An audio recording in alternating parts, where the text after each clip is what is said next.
alone. I don't have a guest, but I just want to express my anger and frustrations towards the African Union.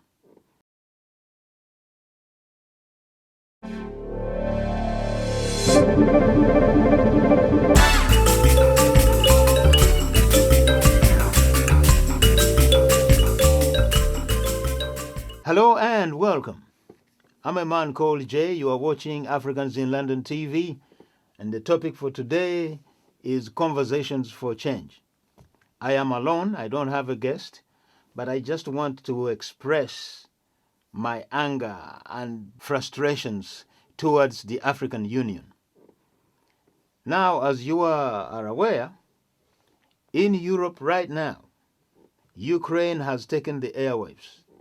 Everywhere you switch on the radio, you pick up the paper, it's talking about Ukraine. I mean, there is war in Ukraine. What I want really to talk about the differences between the African nations and how they solve their internal problems and external problems, and the Europeans, how they unite together to solve problems. So, for example, the war in Ukraine, it has just been only 11 days.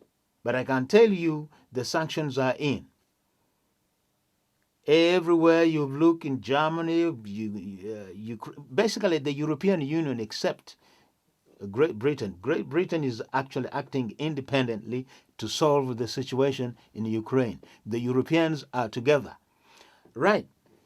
So why can't Africa do the same now? Let me play you this clip very quickly, and then we will discuss.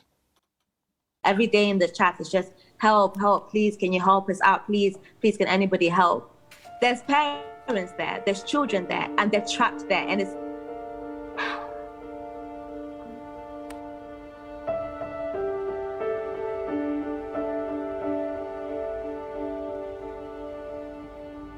When the news came about what happened in Kiev, we were scrambling to get supplies together because we knew we had to leave.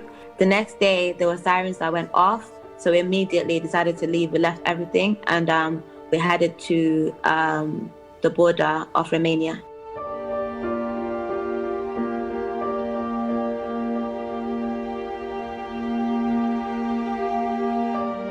So the day the news broke out, I instantly thought about the African community in Ukraine because I knew nobody would prioritize what was going to happen to us.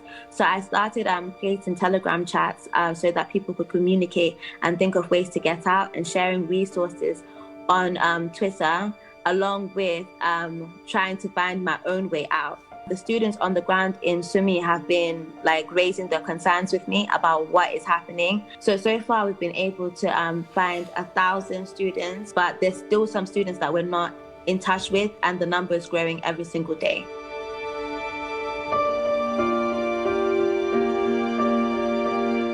So currently they're all packed into little areas in hostels together because it's not safe. We've been told that they're now running out of food. In the shops, there's just snacks. They're too scared to leave to even go get more food. So the situation is very, very serious. It's very dire. I'm exhausted. I'm so tired of the journey itself, but I'm also increasingly it's really, really upsetting me, speaking to students every day who are crying out for help. And I know that I've managed to cross over to the other side, and I can't help those people by myself.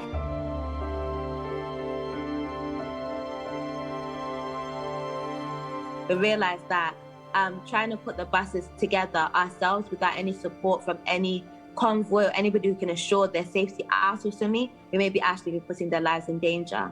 So now we're just trying to raise awareness of the situation and appeal for help at the powers at be. Yes, that was the voice of Corinne Sky, a medical student in Ukraine. Did you hear what she said? She said that she knew that nobody would take care of them. And the priority, of course, would be for different people. In other words, if you are not from that part of the world, the priority for you is zero. But having said that, now let us go really to the African Union, because that's the topic today that I'm really concentrating on. And I believe that the Western media reaches Africa. But what did the African Union do after hearing that there is going to be problems in Ukraine? And in Ukraine, you have got African students studying there. What did they do? I'm sure they did nothing. Yes, that's what I can say. But when you look at what is so surprisingly, you see, the headquarters in Addis Ababa looks very, very, very grande, you know. And by the way, you have also to remember that this building here was not actually built by Africans. This is a gift from China. Remember, I played you this. I said in the beginning, I said that Russia, Britain, China, and America, they are still controlling Africa. We are actually in the hands of foreigners. They are giving us money to do all kinds of stuff. They are giving us money to fight the COVID-19 pandemic. But now the question I am asking is this: is the African Union failing Africa? Now, watch this one. Now, this question here is from the website, The African Argument, and this particular article was written by Martin Plot. Martin Plot has been actually on my program. He's a very, very, very distinguished journalist. He knows everything to do with Africa, and believe me. But if you read this article, it will show you that how the African Union has failed Africa in a big way. There is no question about it. In his article, he will explain. Let's say, for example, here, look.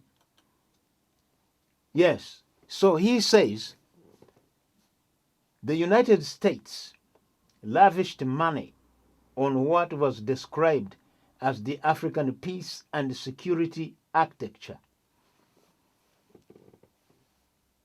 The United States gave or put money into the African Union, $500 million. You know what? That is to create a peacekeeping force within the African nations. Britain contributed $110 million. So you have to ask yourself, if we cannot solve our problems, America has given us money, Britain has given us money. Oh, China is giving us a whole lot of things, man. He's giving us the building, he's giving us... Now you start to wonder, when people talk about corruption, well, then that really, you don't have to go far. You have to know that this is all about corruption we are talking about here. And by the way, while we are talking about this, look, let me go back to this building. You see here, these are African heads of state congregating in Addis Ababa. Now you need to ask yourself, from 2020 until today, there is war going on in Ethiopia between the government forces and Tigrayans. 2 million Tigrayans have fled to neighboring country, Sudan. 2 million. And you have to remember, Tigray has got a population of 6 million. Now, 5.2 million people, they are actually in danger.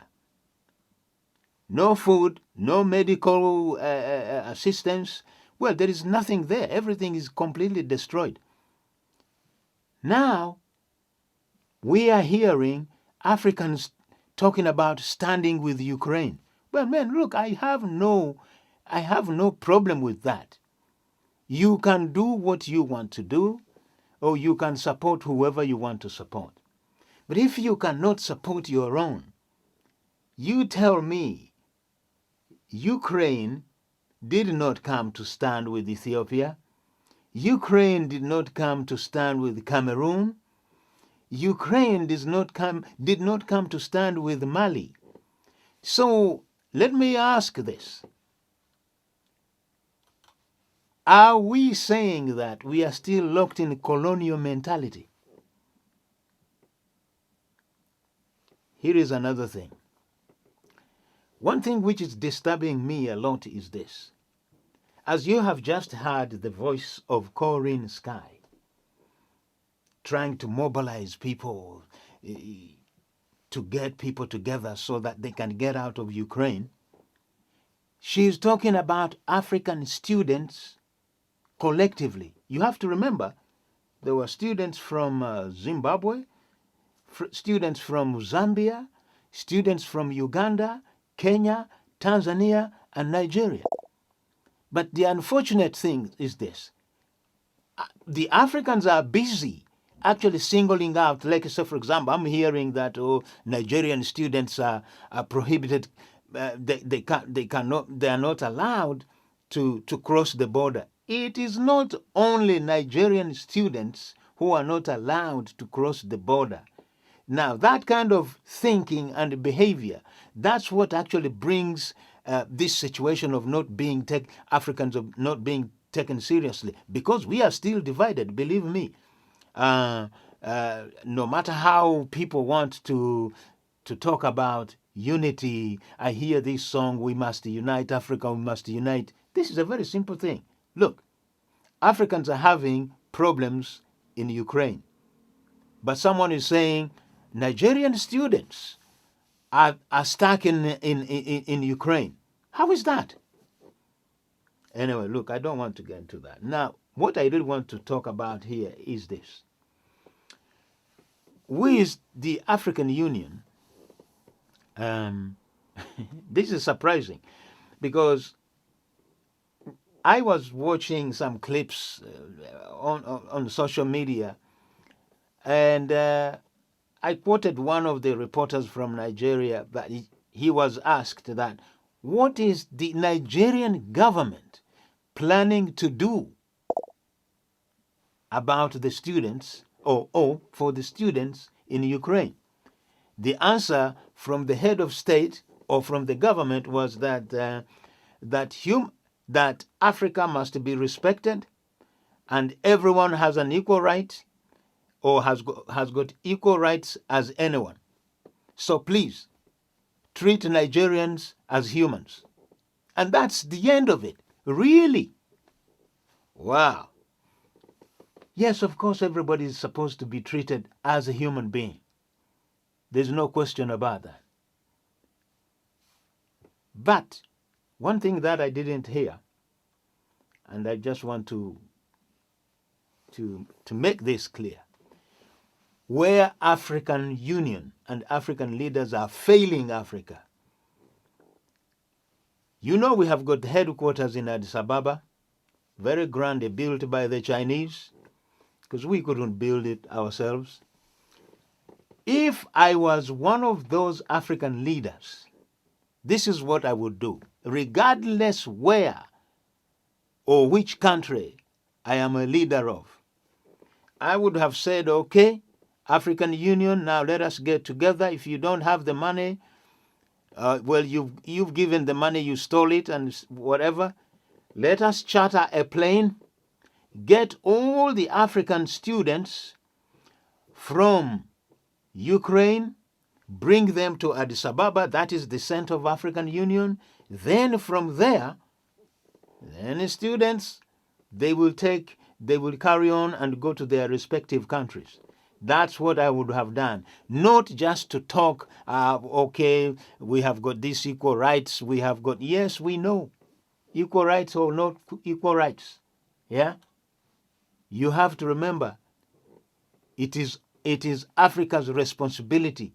In the first place, students went to Ukraine to study medicine, to study engineering. Do we have universities in Africa where we can learn engineering or where we can learn medicine or any other? So why do we have to trust all the time? We have always to go abroad to study. I know I'm asking, maybe the question might not be right, but let me tell you, it is right. You see, we don't have hospitals, we don't have schools, we don't have universities enough to teach what these young people are going to study abroad. You think about that. So the question, I'm going to ask another question. Is Africa ready for any eventuality? Because I cannot see how we are ready. When Ebola broke out, we were not ready. When the pandemic broke up, we were not ready. Ukraine conflict with Russia, we are not ready. So, let me tell you, we are not ready. Let me go back to this clip here. Now, as you can see, this clip here, again, no, this plate, America, China, Britain, and Russia have said it before, but I have to repeat it so that you guys understand what I'm saying. We are still under control of these nations. Yes, because I can tell you, let me tell you this. If you don't side with them, they will threaten you with withdrawing aid, because I have already heard it. Now, here on the media and the propaganda, what is going on is saying that if you do not support what America, Britain, and the rest of Europe are doing, then you are not going to get aid, because they are threatening to withdraw aid from India. Not withdraw, it's a suggestion by some broadcasters here. You see, they are spinning propaganda like you cannot believe.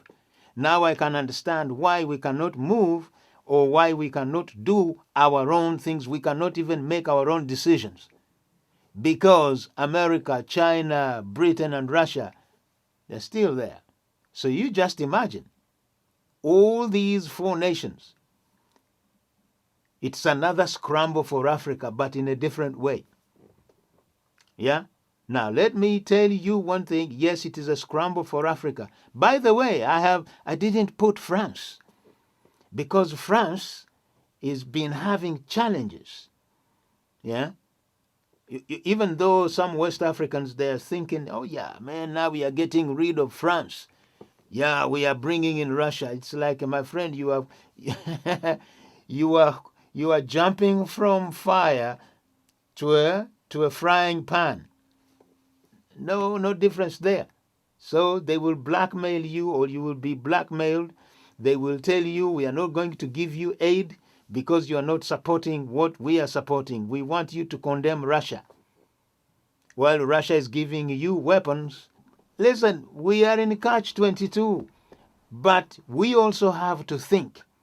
While these nations are helping us, let us show that we can actually do what we are supposed to be doing.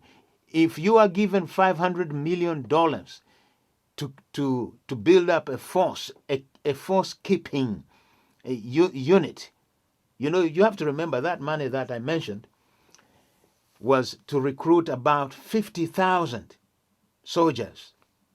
So if anything just erupts somewhere in Ethiopia, they should be there to solve that problem. But until now, we are not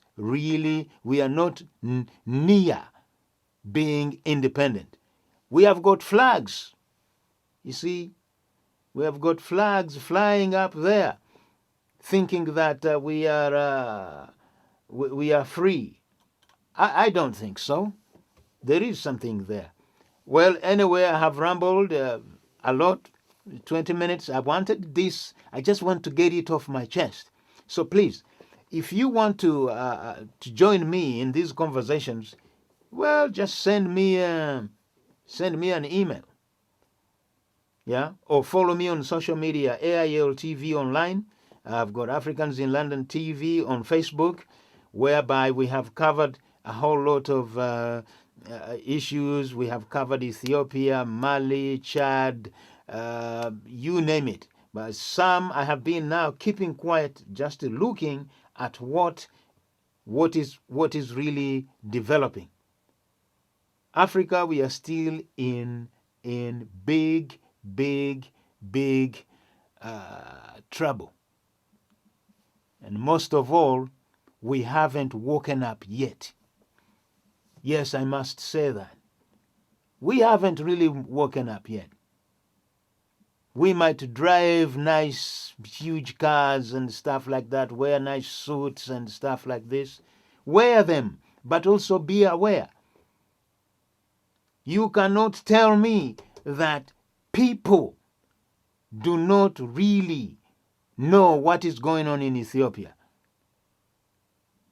I should have really brought in some clips of Ethiopia here. But look, let me play you some of the stuff that I have been doing. I have been on the streets covering Sudan, Ethiopia, Uganda, all demonstrating. People who want peace, people who want freedom. I have been there. I have been with them on the street. So, I'm going to play you, first of all, the Ethiopians here demonstrating on outside embassies like Turkey, Russia, China. I have those.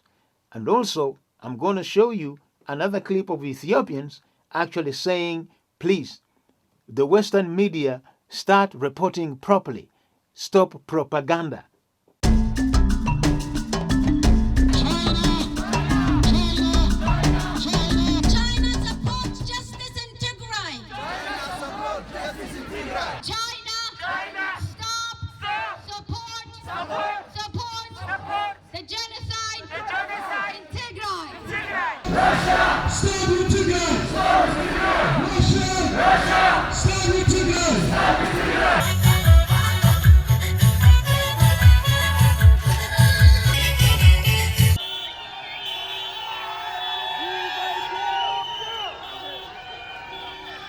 So we're protesting against the Western media, BBC, CNN, even Al Jazeera, the Association Press, the New York Times, all of them. They have got a propaganda waged against Ethiopia.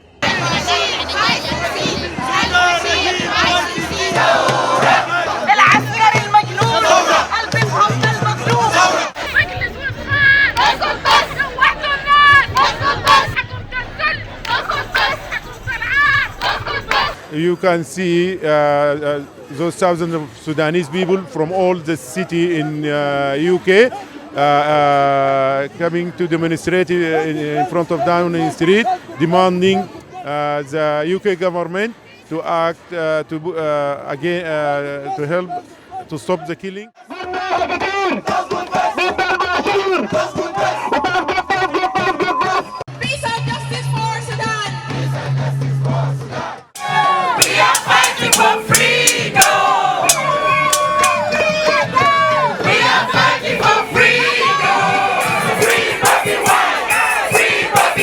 Yes, welcome back. As you have seen, I have been on the streets covering these events. The unfortunate thing that even many Africans who live in this country have no idea of what is going on in Cameroon, have no idea of what is going on in Burkina Faso, have no idea of what is going on in Mali, have no idea of what is going on in Ethiopia. Now, that is, to me, that is, I can't even call it a shame. I don't even know how to call it. How many times are we told, let us unite, let us wake up? The issue or the situation in Ukraine shouldn't really, it shouldn't even be a big thing, because it would be, oh, we have got students in Ukraine, they are stuck. Let us get a plane. Let us send money. Now listen to this. Since the war broke up in Russia with Ukraine, Britain have collected $100 million. These are from individuals, not government, not just people saying, no, we have actually to help the Ukrainians, because they see them as Europeans. They are Europeans, although Ukraine is not in Europe, but they look the same. Even some some ridiculous reporters went to as far as to say, you know what, we have to help these people here. They are Europeans. They look like us. They drive cars like we do. You know, they eat. We live in the same houses. But the truth is that it's not. There are many poor people in Ukraine like you cannot believe. Listen, I don't want to dwell on Ukraine. I just want to know, has Africa learned any lesson from this? I don't know whether they are. I don't know what they are thinking. But please, I want to encourage you to log on to this web page here which is called African Argument. This particular article was written by Martin Plot. I'm repeating it again. It will show you how Africa or the African Union is not really succeeding. I don't want to go through all the article. You know what? Yeah. That's what I have to say in this video. But if you want to come and join me on other programs, as we do, we have got a program called Security Update. We haven't been actually doing a lot, but I know David Otto, the anchor for that program, he's always in Africa, and I think as we speak now, he could be in Africa. He's trying to find out and to see what is going on, so that you see, what we don't want to do is to bring, or just to keep repeating what others have repeated, or just cut and paste stuff. If we don't have anything to say, we keep quiet. But it does not mean that we are keeping quiet because we don't have anything to say. No, we want to bring something tangible. So on that note, it has been a very nice rant, and I've got it off my chest. I will see you some other time. But let me leave you this clip again. We are of Korean Sky, a medical student from Zimbabwe, who has done a very big job of actually creating an awareness of what is going on in Ukraine concerning African students. Every day in the chat is just help, please, can you help us out, please, can anybody help? There's parents there, there's children there, and they're trapped there, and it's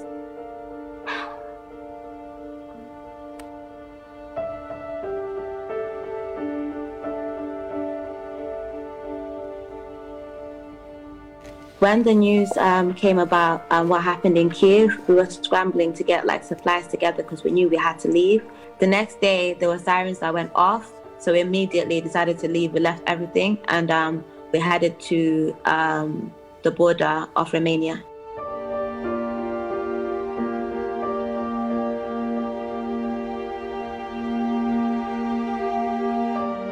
So the day the news broke out, I instantly thought about the African community in Ukraine because I knew nobody would prioritize what was going to happen to us. So I started creating Telegram chats so that people could communicate and think of ways to get out, and sharing resources on Twitter, along with trying to find my own way out. The students on the ground in Sumi have been raising their concerns with me about what is happening. So far we've been able to find 1,000 students, but there's still some students that we're not in touch with, and the number is growing every single day.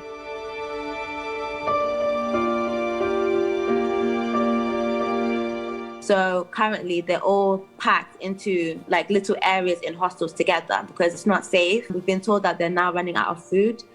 In the shops, there's just snacks. They're too scared to leave to even go get more food. So the situation is very, very serious. It's very dire. I'm exhausted. I'm so tired of the journey itself, but I'm also increasingly it's really, really upsetting me, speaking to students every day who are crying out for help. And I know that I've managed to cross over to the other side, and I can't help those people by myself.